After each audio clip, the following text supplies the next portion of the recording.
Muy buenos días, soy Marcela Vélez y desde Londres comento con ustedes las noticias que deben saber para comenzar el día. Bienvenidos a Primer Click de Diario Financiero. Muy buenos días, es jueves 14 de noviembre, bienvenidos a Primer Click. El Partido Republicano sella su gobierno de mayoría, el dólar alcanza su mayor nivel en 2 años, el rally del Bitcoin continúa y Trump domina, aunque ausente, la agenda política.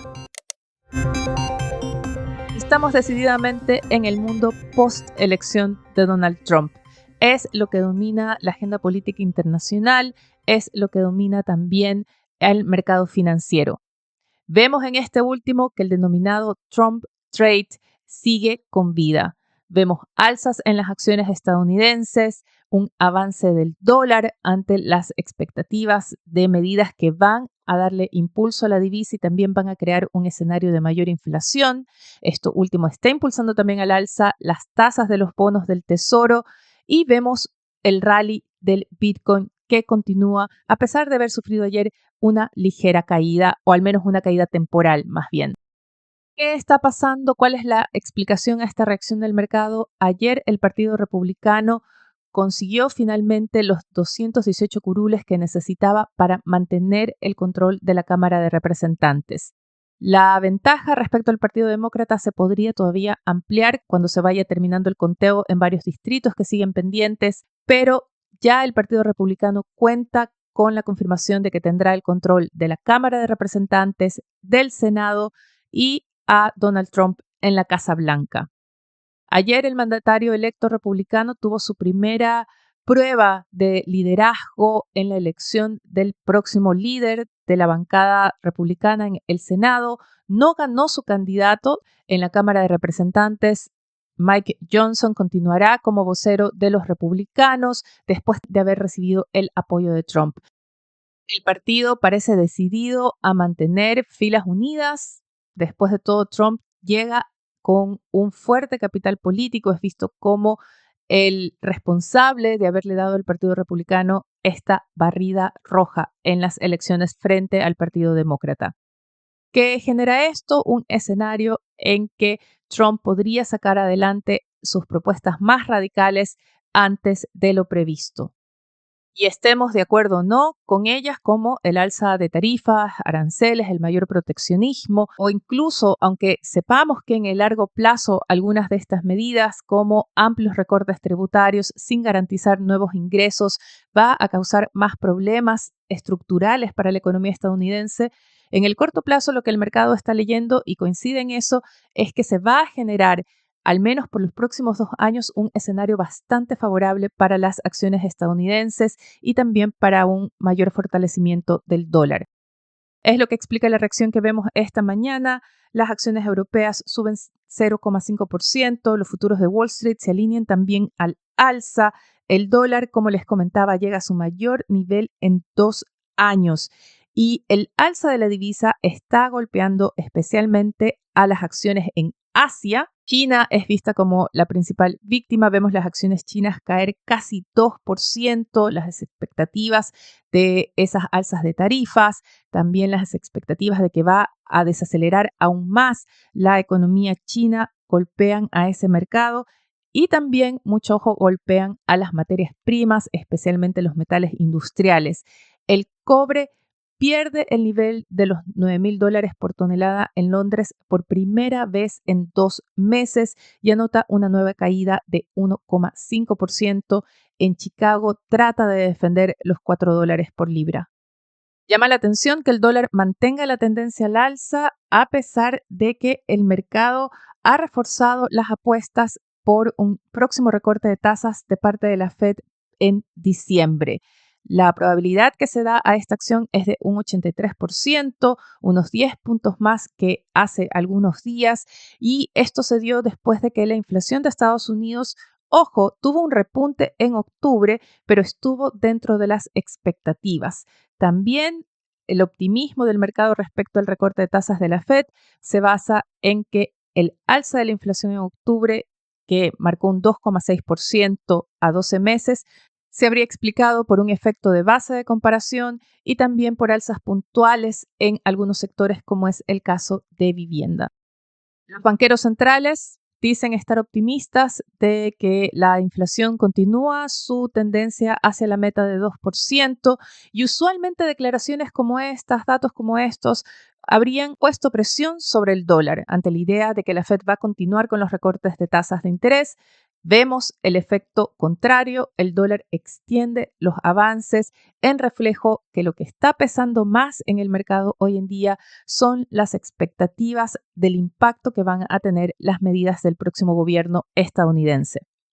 Algunas de esas medidas tienen que ver con las criptomonedas y eso explicaría el rally que estamos viendo en el Bitcoin. Ayer esta criptomoneda alcanzó los $93,000, ha tenido una sesión volátil, luego llegó a caer en torno a los 88,000. Esta mañana sube nuevamente y opera en torno a los 90,000, $91,000.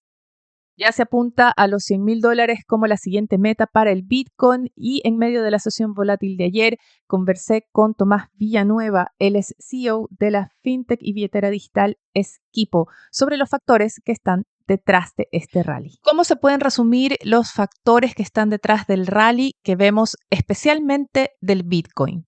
Está la promesa de cambiar la autoridad del organismo regulatorio. El presidente electo prometió cambiar al actual presidente de la SEC, Gary Gensler, quien ha tenido un enfoque bastante restrictivo con esta tecnología y ha multado y ha demandado a varias empresas del sector. Por otro lado, el control republicano del Senado en Estados Unidos podría traer regulaciones más claras, más favorables para todo el ecosistema de las criptomonedas, reduciendo la incertidumbre tanto para empresas como para usuarios.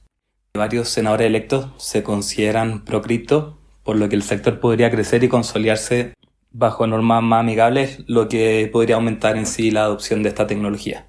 En tercer lugar está la posible creación de una reserva estratégica de Bitcoin.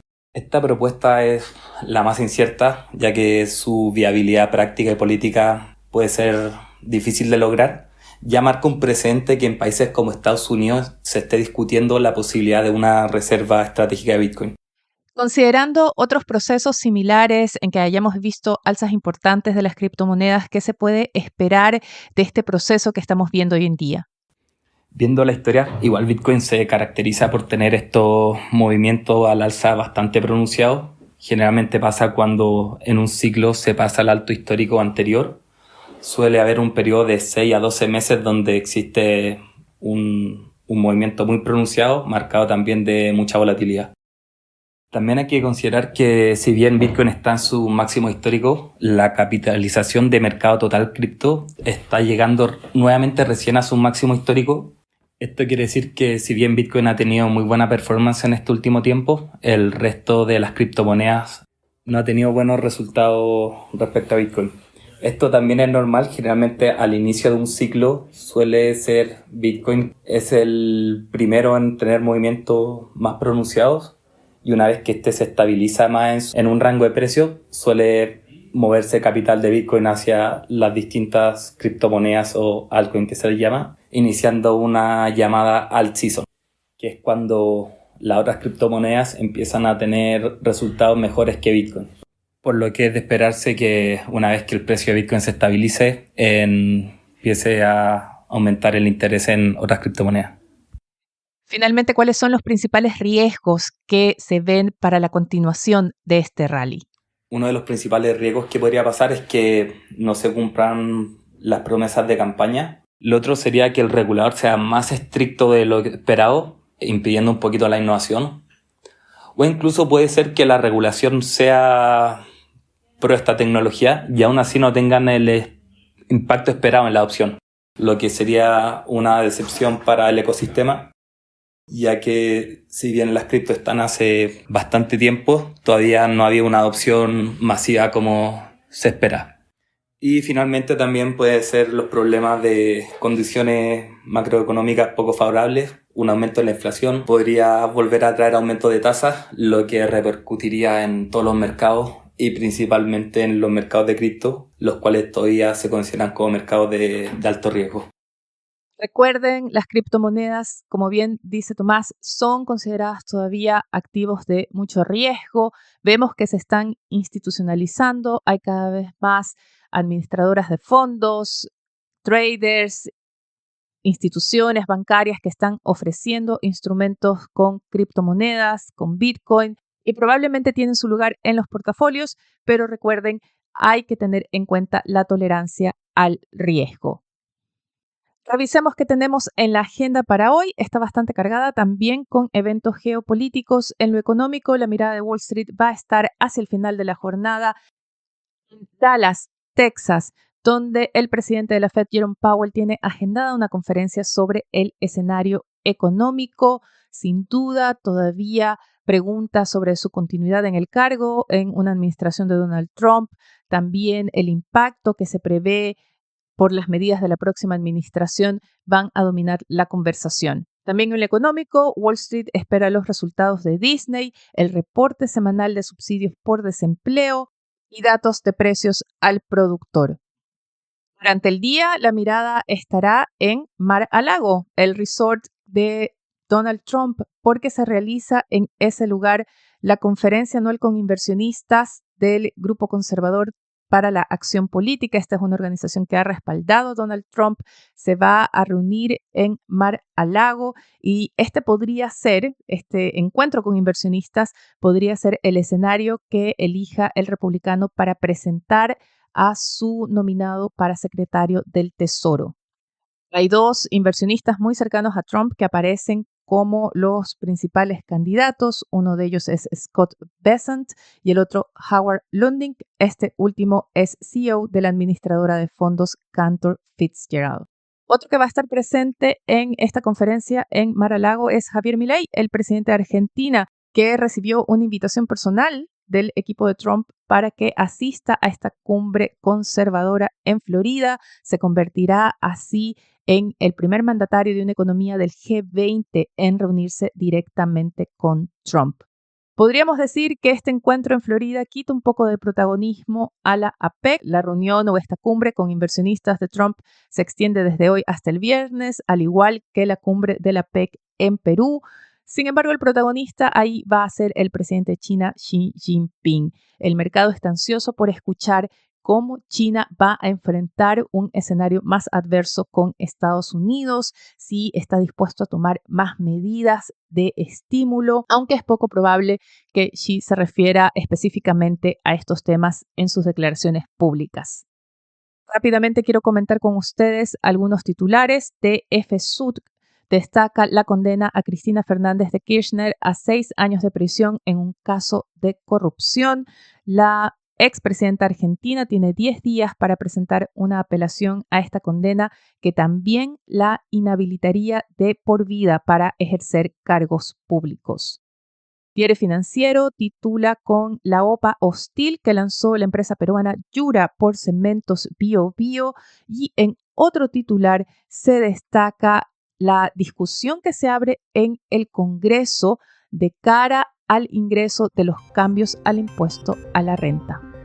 Con esto me despido por ahora. No olviden seguir actualizados de las noticias del día y más visitando nuestro sitio web de f.cl y de fsud.com con las noticias de negocios de Latinoamérica. Déjennos su comentario, denos su calificación en cualquiera sea la plataforma que estén escuchando este podcast. Eso nos va a ayudar a crecer. Gracias desde ya, les deseo que tengan un buen día. Nosotros nos reencontramos mañana.